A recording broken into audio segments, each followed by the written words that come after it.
رحمة الله على أحبابهم وأصحابهم منتخبين ولعنة الله على أعدائهم أجمعين أما بعد فقد قال الحكيم في كتابه بسم الله الرحمن الرحيم يا أيها الذين آمنوا اتقوا الله ولتنظر نفس ما قدمت لغد واتقوا الله إن الله خبير بما تعملون. صدق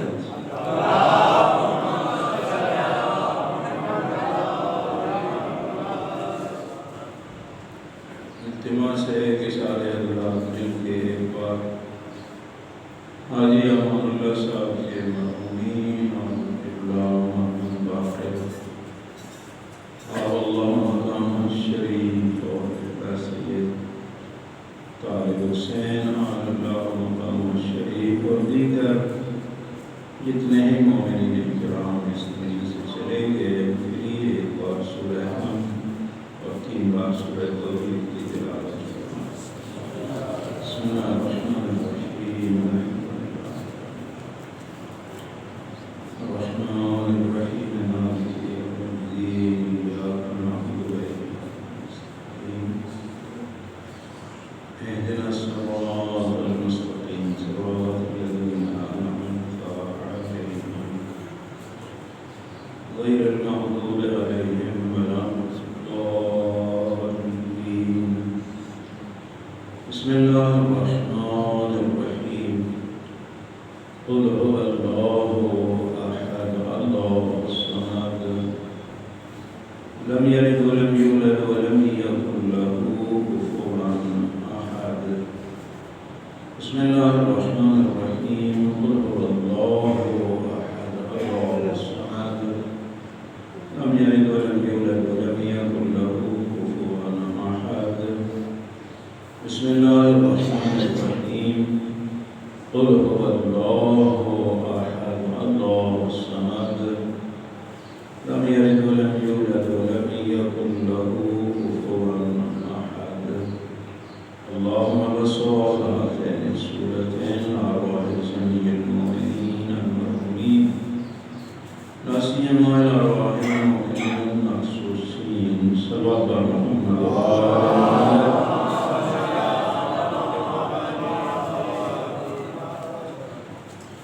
سامعین گرامی قیادت قرآن مجید کی جس آیہ کریمہ کی تلاوت کا شرف نصیب ہوا اس میں خداوند عالم کی ذات مومنوں سے کوئی بات کر رہی ہے، صاحبان ایمان سے مخاطب ہے مومنین کا خالق. تو فرماتا ہے کہ یا ایھا الذین آمنوا اتقوا اللہ، صاحبان ایمان تقوی الہی اختیار. اس سے آپ سمجھ سکتے ہیں کہ متقی بننے کے لیے ایمان بنیادی شرط ہے. کوئی صاحب ایمان ہے تو وہ متقی بن سکتا ہے. بے ایمان جتنا بھی پارسا ہو متقی نہیں بن سکتا، اور اگر متقی نہیں بن سکتا تو نہ قرآن سے ہدایت حاصل کر سکتا ہے اور نہ وارثان قرآن سے ہدایت حاصل کر سکتا ہے. کیونکہ آپ جانتے ہیں کہ ذالک الکتاب لا ریب فیہ ہدی للمتقین. یہ قرآن جو اتنی عظمت والا ہے جس میں شک و شبہ کی کوئی گنجائش تک نہیں ہے، یہ صاحبان تقوی کے لیے ہادی ہے۔ آج صاحبان تقوی قرآن سے ہدایت حاصل کریں۔ میں یہ بات تکرار سے عرض کر چکا ہوں آپ کی خدمت میں کہ قرآن ہادی تھا جس طرح اہل بیت علیہ السلام ہادی تھے، لیکن ہم دروازے قرآن پہ ہدایت حاصل کرنے کے لیے بہت کم آئے، کچھ اور مقاصد کے لیے قرآن مجید کو ہم نے استعمال کیا۔ مثلاً زیادہ ہمارا ہدف کیا ہے کہ اس سے ہمارے مرحومین کی خدا زیادہ بخشش فرمائے، اچھی بات ہے۔ تلاوت قرآن مرحومین کو فائدہ دیتی ہے، لیکن میرا عرض کرنے کا مقصد یہ ہے کہ وہ فقط مردوں کے لیے نہیں ہے۔ ہم جو زندہ اس دنیا میں ہیں، یہ ہماری زندگی گزارنے کا ایک برنامہ ہے۔ ہم نے اگر قرآن مجید سے پوچھ کے زندگی گزار لی تو یقیناً یہ قرآن قیامت والے دن بھی میری شفاعت کے لیے حاضر ہے۔ اس لیے قرآن سے ہدایت حاصل کریں۔ فقط بڑا ایک اچھا جملہ کہا ایک عالم دین نے کہ وہ قرآن جو زندہ لوگوں کی ہدایت کے لیے تھا، ہم نے اٹھا کے اس کو قبرستان میں رکھ دیا۔ بس یہ ہمارے جو مر گئے ہیں ان کو اس سے فائدہ حاصل ہوگا۔ تو میرے بھائیوں، جس طرح قرآن ہادی ہے، اسی طرح اہل بیت علیہ السلام بھی ہادی ہیں۔ ایمان کے بعد آگے قدم اٹھانا ہے، فقط ایمان کافی نہیں۔ اس کو مرجئہ سے تعبیر کیا گیا ہے روایت معصوم میں، اور معصوم نے مرجئہ پہ لعنت بھی دی۔ صادق علیہ محمد سے پوچھا گیا، مولا یہ مرجئہ کیا کلام ہے جن پہ آپ لعنت دیتے ہیں؟ فرماتے ہیں ان کا عقیدہ ہے کہ الایمان قول بلا عمل۔ وہ ایمان کی تعریف یہی کرتے ہیں کہ ایمان تو بس زبانی جمع خرچ کرنے کا نام ہے، عمل کا اس کے ساتھ کوئی تعلق ہی نہیں۔ تو یہاں کیا ہے میرے بھائی، مومن تھوڑا آگے قدم اٹھائے، اور وہ کیا اٹھائے؟ تقوی الہی اختیار کرے۔ ماشاءاللہ تازہ ماہ مبارک رمضان سے باہر آئے ہیں، خداوند عالم نے جتنے برنامے بھی بنائے ہیں فرائض کے عنوان سے، یا کچھ چیزیں ہم پہ حرام قرار دی ہیں محرمات کے عنوان سے ہم نے بچنا ہے، سب کے سب فرائض ہیں اسی لیے کہ ہم متقی بن جائیں، اور کوئی مقصد نہیں۔ کتب علیکم الصیام کما کتب علی الذین من قبلکم لعلکم تتقون، کہ روزے میں نے فرض کیے ہیں تم پہ، اس لیے نہیں کہ کوئی خزانے میں کمی آ گئی تھی بے روزے رکھا کے بچت کر لی جائے، خزانہ بھر لیا جائے، یہ مقصد نہیں تھا۔ وہ اتنا غنی مطلق ہے، فرماتا ہے اگر پوری مخلوق مجھ سے جو مانگے اس کو دوں، فقط انسان نہیں، پوری مخلوق جو مانگے اور میں اس کو وہ دے دوں، پھر بھی میرے خزانے میں ذرہ برابر کمی نہیں آئے۔ وہ اتنا غنی ہے۔ اس لیے جب یہ بندہ اللہ کا دروازہ چھوڑ کے جب غیر اللہ کے دروازے پہ دستک دیتا ہے تو پھر وہ ذات حدیث قدسی میں ارشاد فرماتی ہے رب الغیر ترید، او میرے بندے میرے علاوہ کسی اور رب کو ڈھونڈ رہا ہے، کیا میرے خزانوں میں کوئی کمی تھی؟ اس لیے کبھی بھی میرے بھائی اور بزرگوں جو بھی حالات ہوں اللہ کا دروازہ نہیں چھوڑنا۔ اگر ذرا بھی ہٹے تو جتنا ہٹیں گے اتنا شیر کا ہٹا جائے گا۔ اور یقین کرو ہم معصوم کے دروازے میں بھی جھکے ہیں تو اللہ کے حکم سے جھکے ہیں، ان کے مقابلے میں نہیں کہ دو دکانیں ہیں۔ اللہ کے گھر سے بھی یہ چیز ملتی ہے اور معصوم کے گھر سے بھی یہ چیز ملتی ہے، جو یہ عقیدہ رکھے وہ مشرک ہے۔ سب کچھ اللہ کے گھر سے ملتا ہے، جس طرح میرے بھائی ارشاد فرما رہے تھے ملتا ان کے وسیلہ سے۔ اور کم از کم آپ نے شب قدر میں مانگنے کا ڈھنگ تو سیکھا ہوگا۔ وہ جو اعمال آئے شب قدر ہیں، کبھی ہم قرآن مجید کو کھول کے رکھتے ہیں، کبھی سر پہ رکھتے ہیں، وہاں کیا کہہ رہے ہوتے ہیں؟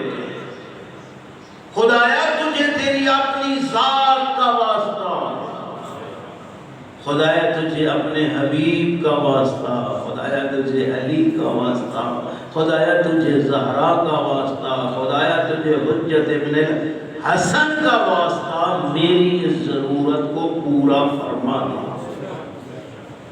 یہ ہے معصوم سے جو آئے دعا مانگنے کا ڈھنگ ہے۔ باقی یقین کرو سب گھڑی ہوئی دعائیں ہیں۔ صحیفہ سجادیہ پڑھیں، دعائے کمیل پڑھیں، سید الانبیاء کی طرف سے جتنی دعائیں ہیں وہ پڑھیں۔ دعاؤں کا آغاز اللہم سے ہوتا ہے، یا رب سے ہوتا ہے، یا الہی سے ہوتا ہے۔ اس لیے ضروری ہے میرے بھائی مبدأ فیض وہی ذات ذوالجلال ہے جس نے ہمیں محمد و آل محمد علیہ السلام جیسے راہ پر عطا کیا۔ سب سے بڑی نعمت معصوم کی ولایت، نعمت عظمیٰ معصوم کی ولایت۔ امام جعفر صادق علیہ السلام حضرت فرماتے لوگوں میرے اوپر اللہ کے دو بڑے احسان ہیں۔ ایک یہ ہے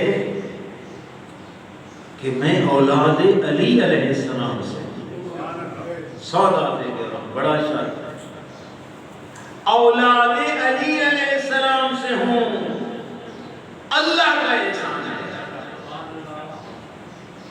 کیونکہ کسی کو کسی گود میں بھیجنا یہ بندے کا بس کا روگ نہیں، یہ میرے خالق کا حکم ہے، امور تکوینیہ سے ہے۔ جس کو جہاں چاہتا ہے، جس گود میں چاہتا ہے، جس وقت چاہتا ہے بھیج دیتا ہے۔ یہ میرے پاس میں نہیں کہ میں بلوچوں کی گود میں ہی آؤں، تو جو چیز میرے بس میں نہیں اس پہ فخر کرتا ہوں۔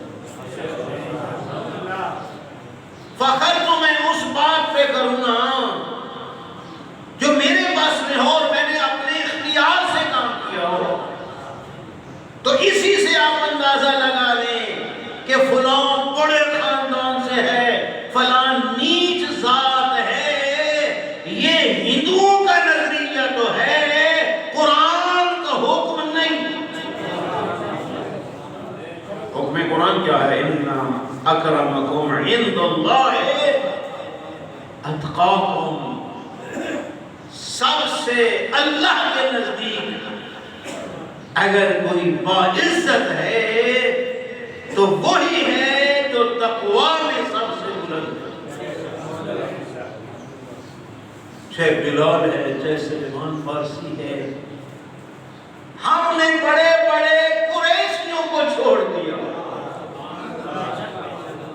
بڑے بڑے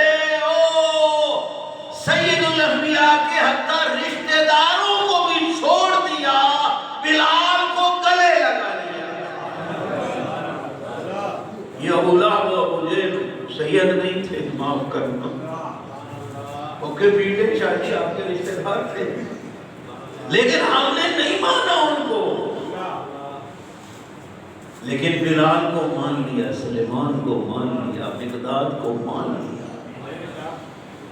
انہوں نے اپنے کردار سے یہ مقام حاصل کیا. فقط کسی کی گود میں آ جانا، اللہ کی اس نعمت پہ شکر تو کرنا چاہیے، فخر نہیں.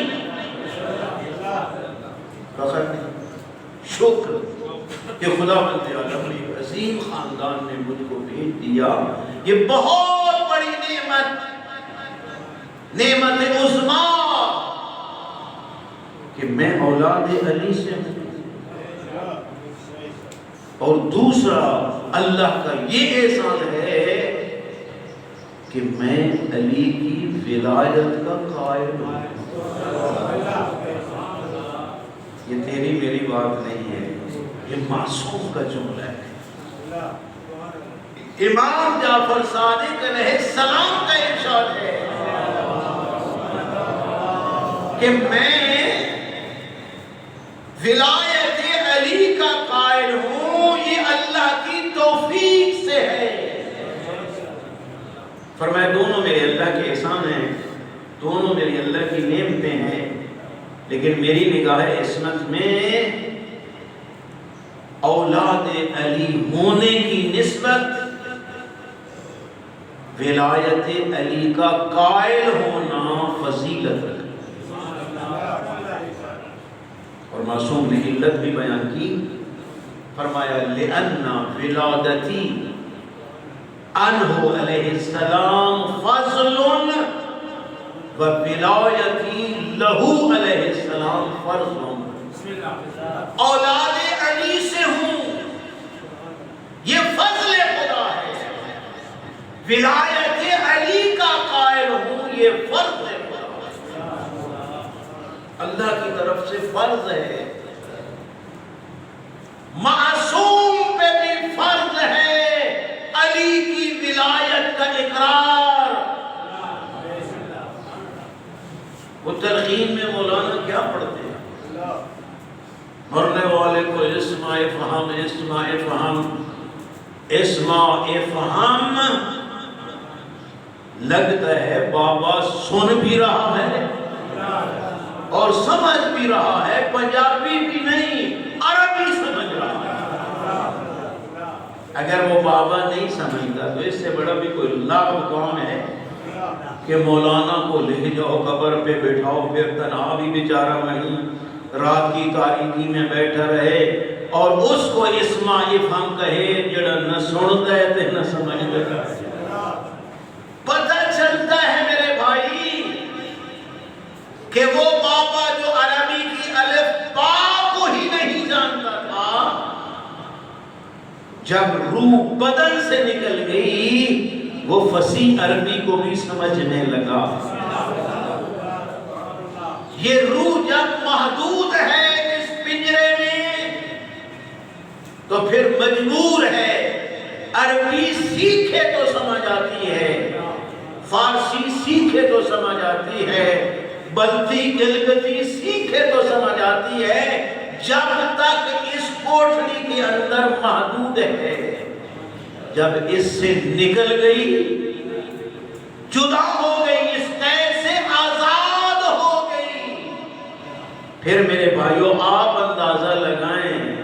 میں نے اس پارٹی کے ساتھ نجف جانا ہے تو مجھے پاسپورٹ چاہیے، ویزا چاہیے، ٹکٹ چاہیے، لیکن مرنے کے بعد جانا ہے تو ایک ہی چیز چاہیے جس کو ولایت علی کہا جاتا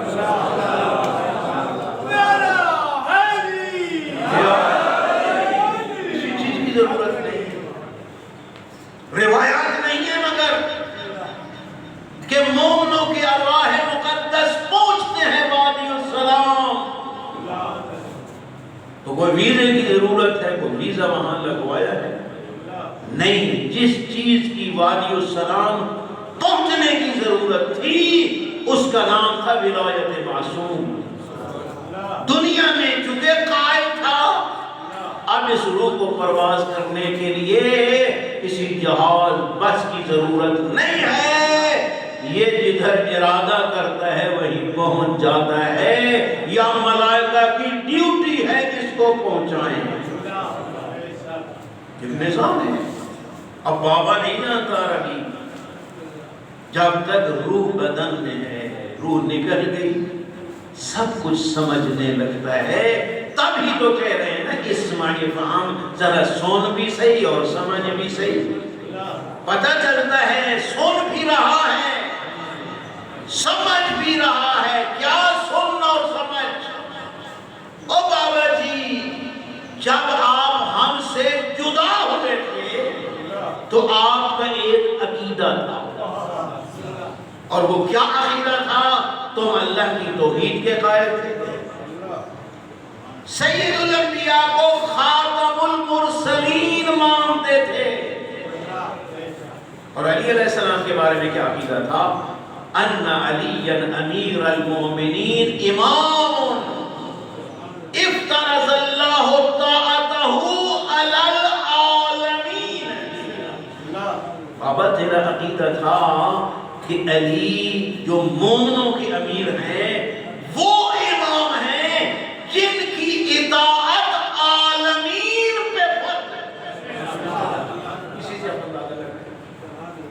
عالمین پہ فرض ہے، فقط تیرے اور میرے اوپر نہیں، عالمین پہ فرض ہے اطاعت علی ابن ابی طالب علیہ السلام. جس طرح عالمین پہ اللہ کی اطاعت فرض ہے، سید الانبیاء کی اطاعت فرض ہے. یعنی اللہ بھی رب العالمین ہے اور سید الانبیاء بھی رحمت للعالمین ہے، امیر المومنین بھی ہدی للعالمین. عالمین کے عادی، عالمین پہ فرض ہے اطاعت علی ابن ابی طالب علیہ السلام.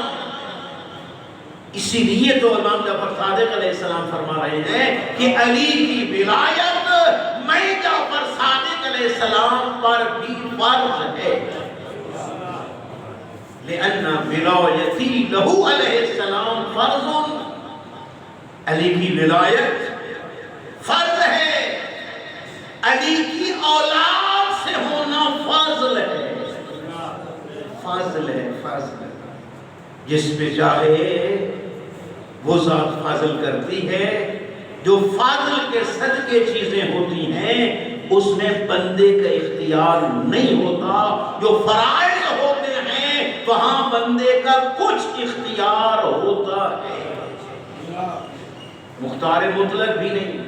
جس طرح معصوم نے فرمایا لا جبر ولا تفیضا بل الامر بینہما، نہ انسان مجبور محض ہے اور نہیں مختار کل ہے.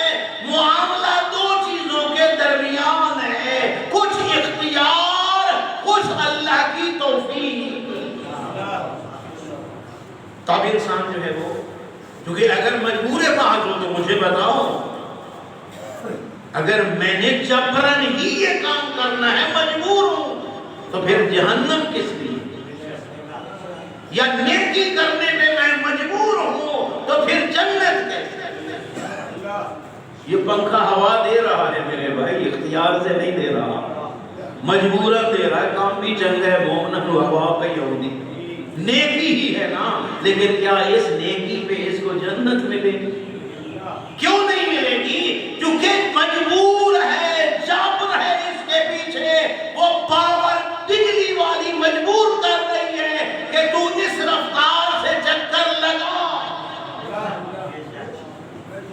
تو جو مجبوراً چکر لگاتا ہے زندگی میں اس کا اجر نہیں. یہ خیر ہی و شر ہی من اللہ تعالی، یہ علی ولی اللہ والے کا عقیدہ نہیں، یہ کسی اور کا ہے. جو دشمن اہل بیت ہے یہ اس کا ہے. اگرچہ عملی طور پہ ہم بھی زبان سے نفی کرتے ہیں، لیکن عملی طور پہ قائل ہم بھی اسی کے ہیں. کم اسی کے. گندی مثال دیتا ہوں، معاف کرنا. کوئی لڑکی پوری فیملی کی ناک کاٹ کے دفع ہو جاتی ہے، پچھلے کیا اللہ دی مرضی. حیا نہیں آتی، یہ کیا ہے؟ جبر ہے.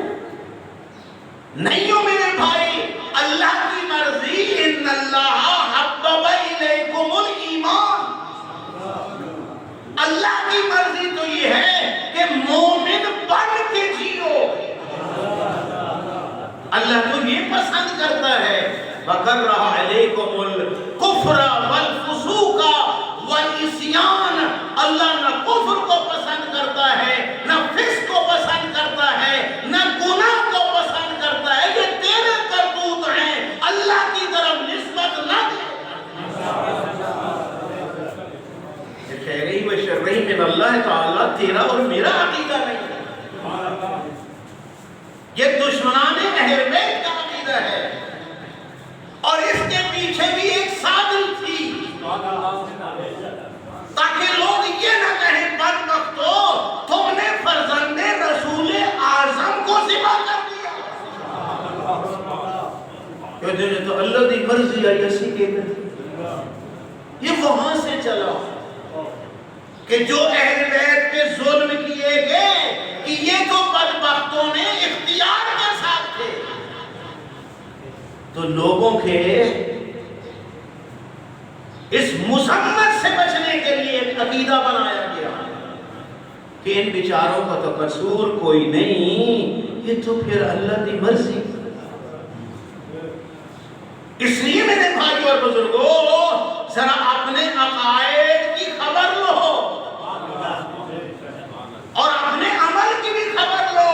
کہیں ہم عقیدے میں زبانی انکار کر رہے ہوتے ہیں اور عمل سے اقرار کر رہے ہوتے ہیں، ایسا نہیں ہونا چاہیے. اس لیے میرے بھائی اور بزرگوں، اختیار ہے. کتنا ہے؟ معصوم نے مثال دی، بندہ نہیں سمجھا نا. مولا کتنا اختیار ہے؟ فرمایا ایک قدم اٹھاؤ، زمین سے اٹھا کر. فرمایا دوسرا بھی اٹھاؤ. وہ پہلے کو رکھ کے دوسرا اٹھانے لگا. فرمایا نہیں، پہلا بھی اٹھائے رکھو، اب ذرا دوسرا اٹھاؤ. کہتے ہیں مولا یہ تو میں نہیں کر سکتا. فرمایا اتنا ہی اختیار ہے، ایک قدم اٹھانے کا اختیار ہے، دوسرے کا نہیں. اسی کو کہتے ہیں السعی منا والاتمام من اللہ. کوشش میں نے کرنی ہے، مکمل میرے اللہ نے کرنا ہے. نیکی کی کوشش میری ہے. السعی منا، ہم سے سعی ہونا ہے، کوشش کرنا ہے نیکی کی. لیکن والاتمام من اللہ، آگے جو ہے وہ اللہ کی توفیقات سے ہمیں حال ہوتی ہے.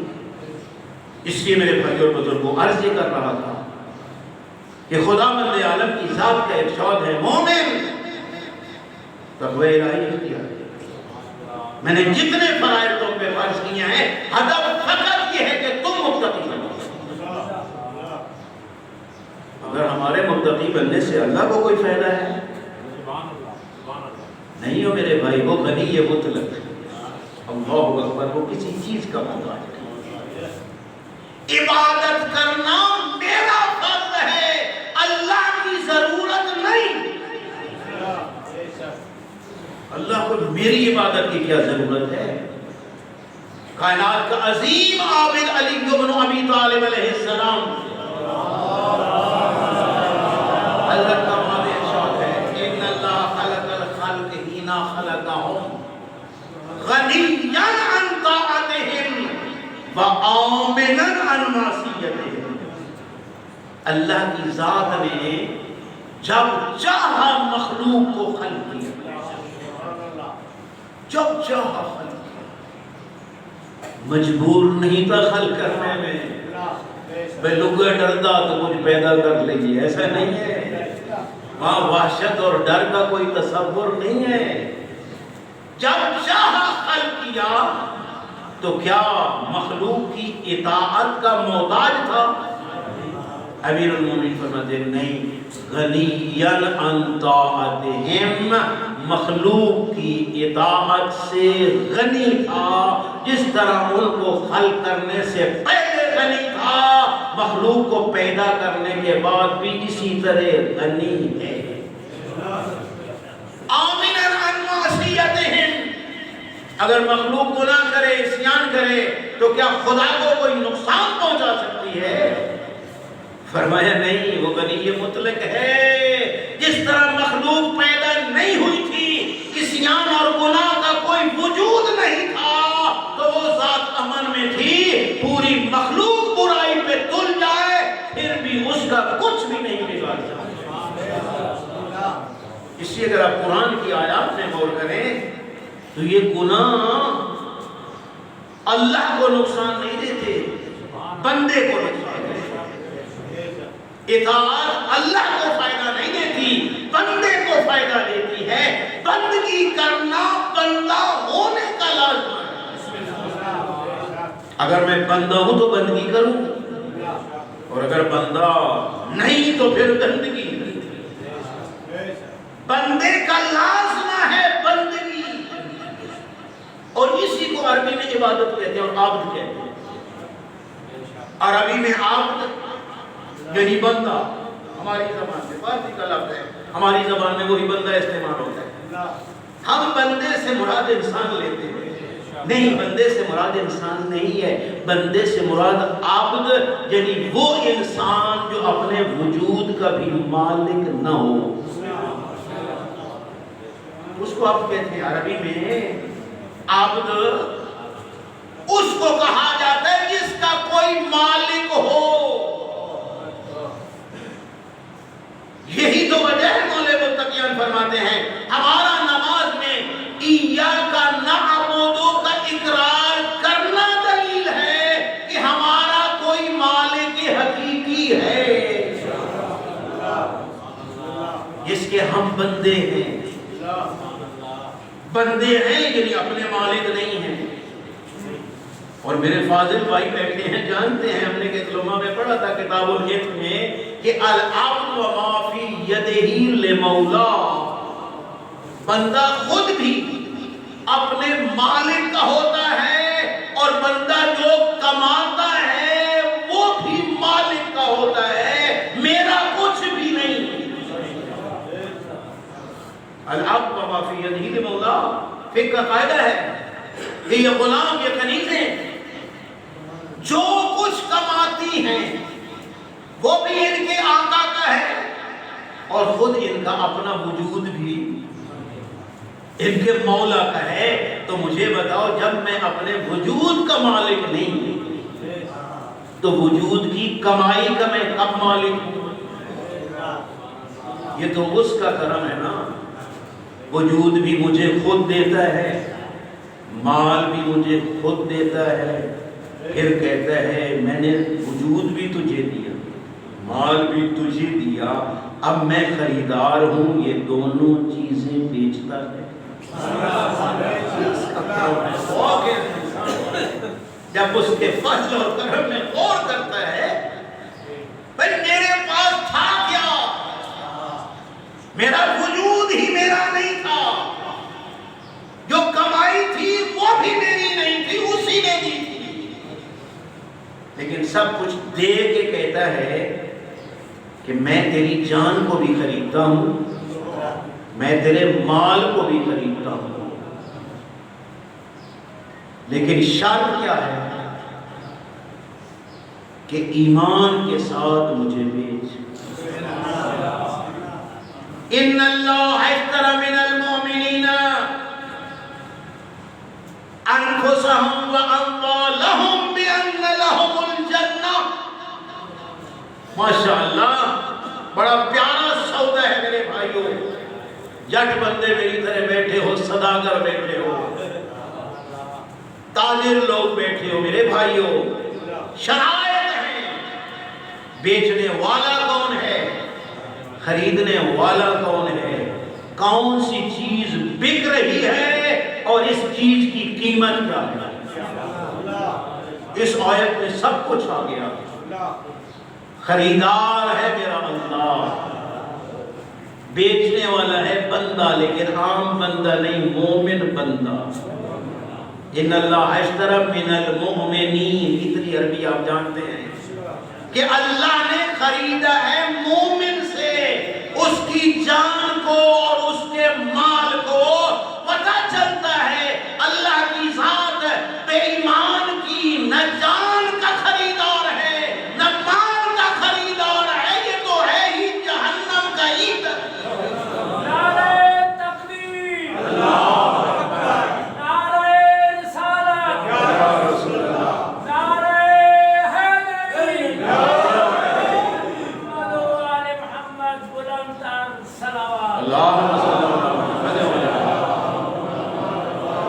اور مفت بھی نہیں خریدا, سبحان اللہ, مفت بھی نہیں خریدا, بلکہ وہ پھر بولیاں لگاتا ہے, اپنے پیکج کو قرآن مجید بناتا ہے کہ ڈھیر سارے پیکج میں قرآن میں ذکر کر رہا ہوں, تلاوت کرتا جا, جو پیکج پسند آئے اسی کے ساتھ میرے ساتھ سودا کرتا ہے. ایک کے بدلے 10, امان اللہ در نہیں, میں تو زیادہ پروفٹ لیتا ہوں. اچھا ٹھیک ہے, پھر ایک کے بدلے 70 لے لے. ہاں نصر اللہ مشورہ دیتا, نہیں بھائی حالات تھوڑا ریٹ بدلنا دے, بھائی ایک کے بدلے 100 لے لے. نہیں کم ہے, ایک کے بدلے 700 لے لے. اللہ اکبر, یہ بھی کم ہے, اس سے بھی کئی گنا لوں گا, بیچ تو صحیح. واللہ یضاعف لمن یشاء اضعافا کثیرا, اور جسے چاہے گا 700 کے بھی کئی گنا عطا کرے گا. دیا بھی خود تھا, پھر خریدار بن گیا. یہ اس کا کرم ہے میرے بھائیوں اور بزرگوں. اس لیے ذرا غور کرو, کہتا ہے یہ سب کچھ دوں گا اور ساتھ جنت بھی دوں گا. بِأَنَّ لَهُمُ الْجَنَّةِ. اشترى من المؤمنین, خرید لیا اللہ نے مومنوں سے. کیا خریدا؟ جان بھی خرید لی, مال بھی خرید لیا, مفت خریدا نہیں. بِأَنَّ لَهُمُ الْجَنَّةِ, مومنوں کو جنت کے بدلے یہ سب چیزیں خریدی ہیں, قیمت جنت دینا ہے. یہی تو وجہ ہے آپ کے قسیم النار والجنہ. امام نے ارشاد فرمایا, انسان تیری جان کی قیمت جنت ہے, اس سے کم پہ کبھی نہ بیچنا. ان ثمن انفسکم الجنہ, لوگوں تمہارے نفسوں اور تمہارے جانوں کی قیمت جنت ہے. فلا تبیعوها بغیرها, کبھی غیر جنت کے بدلے اس کو بیچ نہ بیٹھنا. جہنم کے بدلے بھی بیچ دیتے ہیں, اور جہنم تو مفت مل جاتی ہے, نیکی نہ کرو مل جاتی ہے. مت بیچو اس جان کو.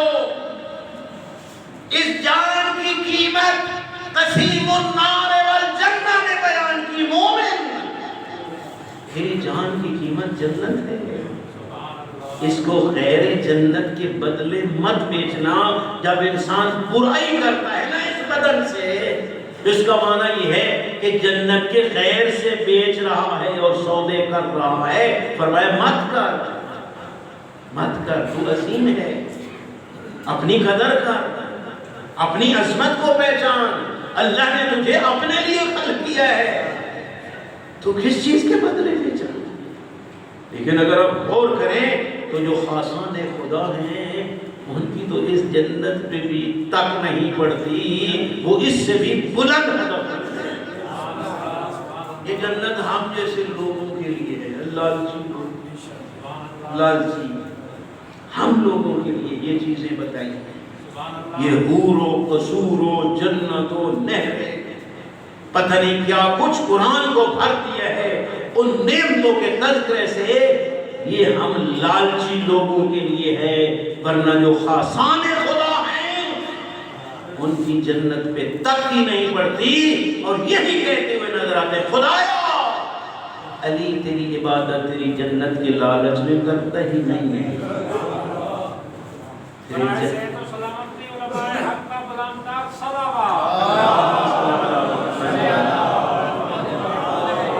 یہ جہنم والا سوٹا یا کھلا ہم جیسے لوگوں کے لیے ہے، خاصان خدا جہنم سے خائف نہیں، اللہ سے خاشع ہیں۔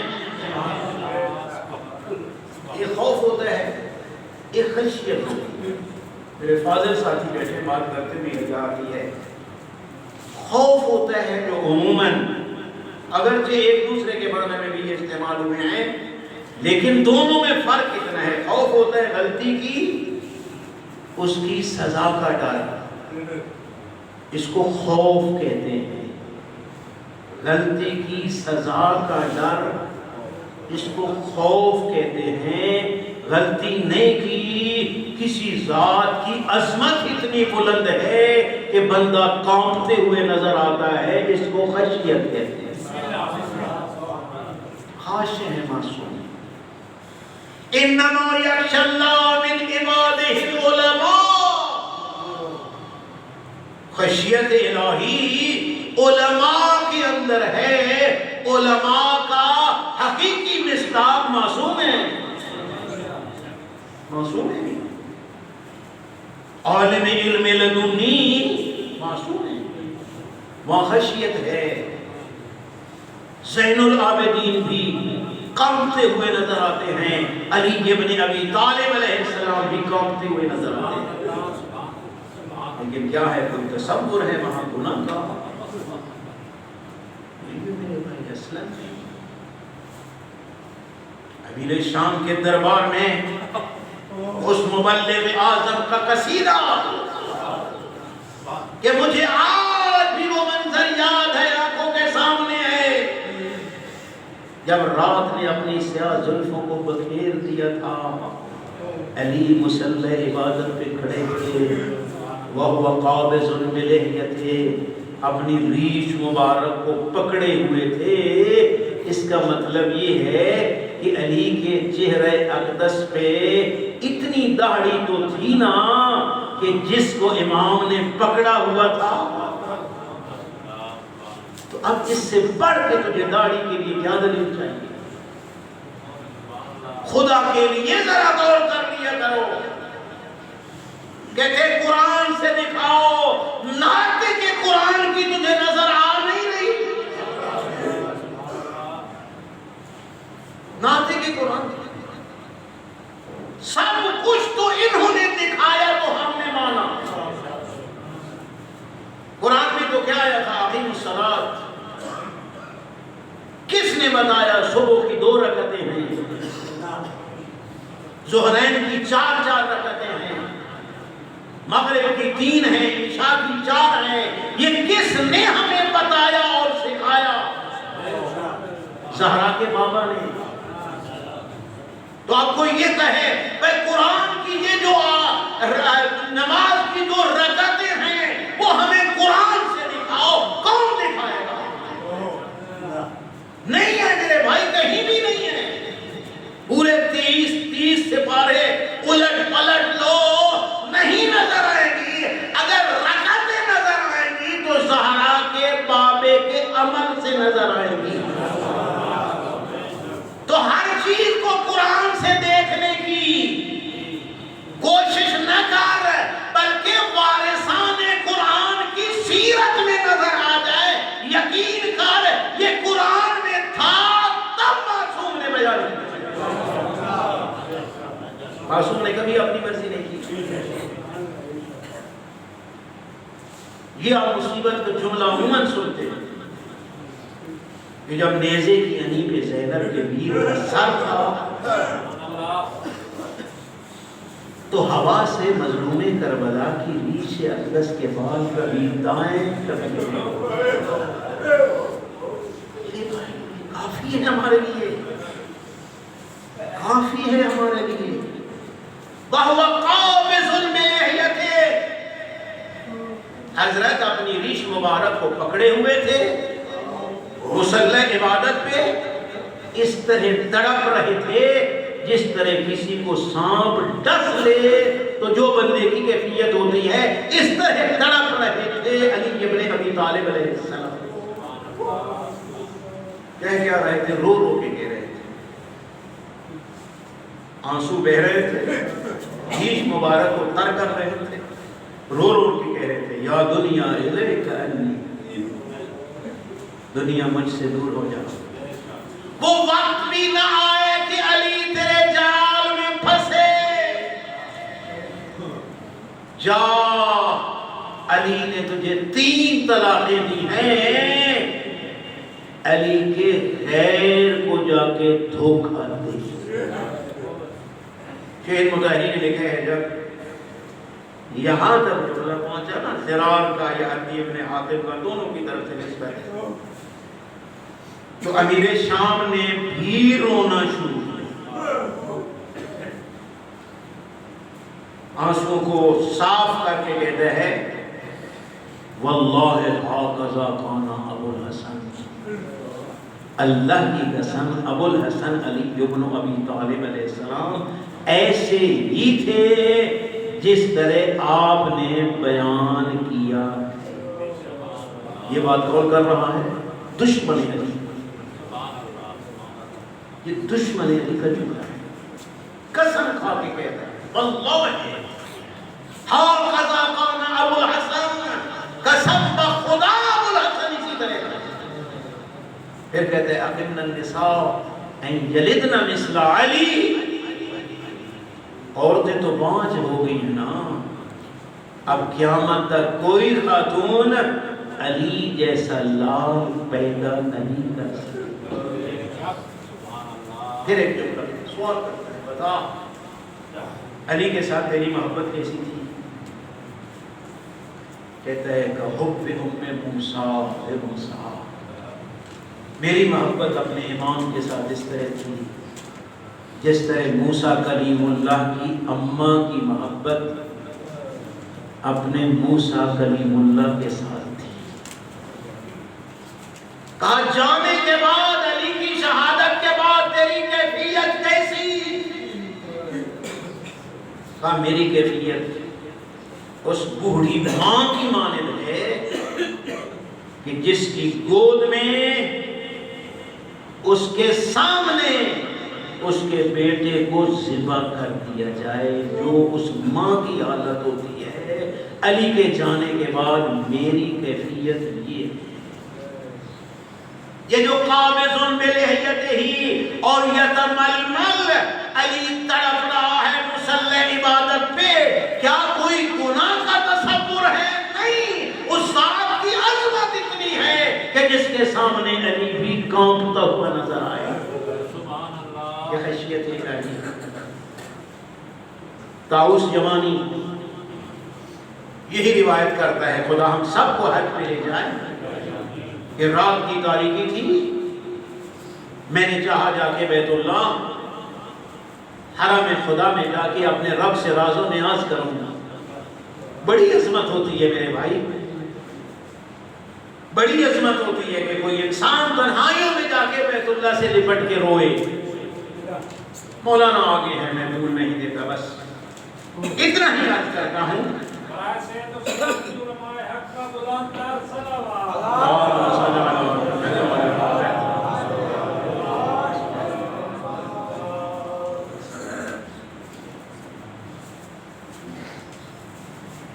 تو میں نے عرض کیا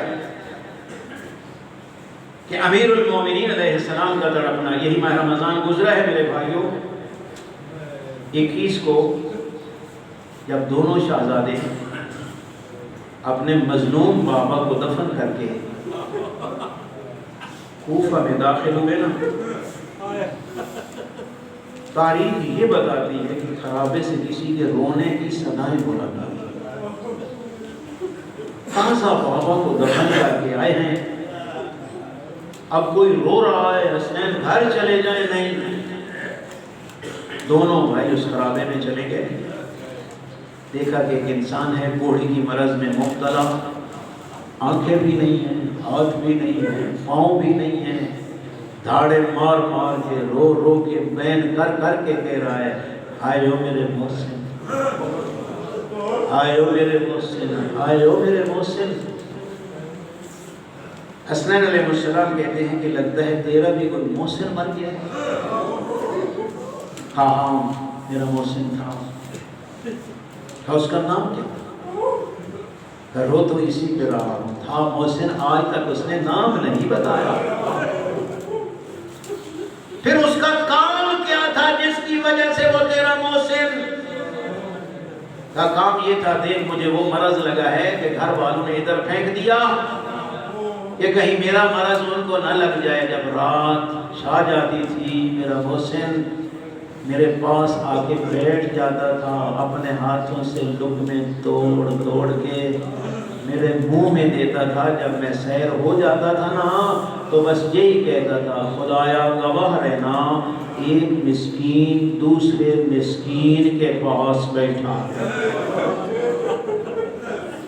امام فرماتے ہیں پھر تجھے کسی نے آ کے بتایا ہے کہ تیرا محسن دنیا سے چلا گیا؟ نہیں بتایا تو کسی نے نہیں۔ پھر کیوں رو رہا ہے؟ تجھے کس طرح پتا کہ وہ مارا گیا؟ رو کے کہتے ہیں آج تیسری رات ہو گئی ہے، آیا جو نہیں، زندہ ہوتا تو یقیناً آتا۔ یہ جملہ سننا تھا۔ حسنین زاروں قطار رونے لگے اور رہتے یہی کہتے ہیں، ہاں تیرا محسن تھا، ہمارا بابا تھا جس کا نام علی ابن ابی طالب تھا۔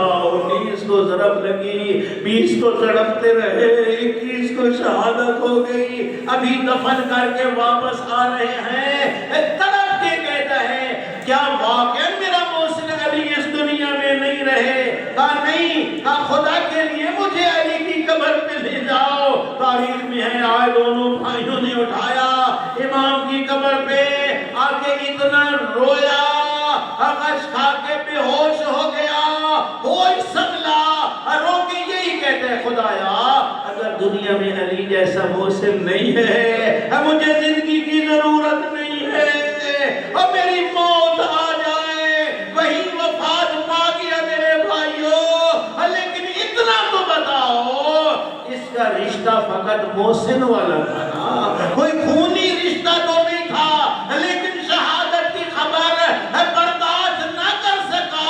اور جب بھی یہ جملہ پڑھتا ہوں تو یہی عرض کرتا ہوں، زینب تیرے حوصلے کو سلام، ام کلثوم تیرے صبروں کو سلام، اور جنہوں نے اپنے ہاتھوں سے اپنے بابا کے زخمی پیشانی پہ پٹیاں باندھی، انا للہ و انا الیہ راجعون، وسیعلم الذین ظلموا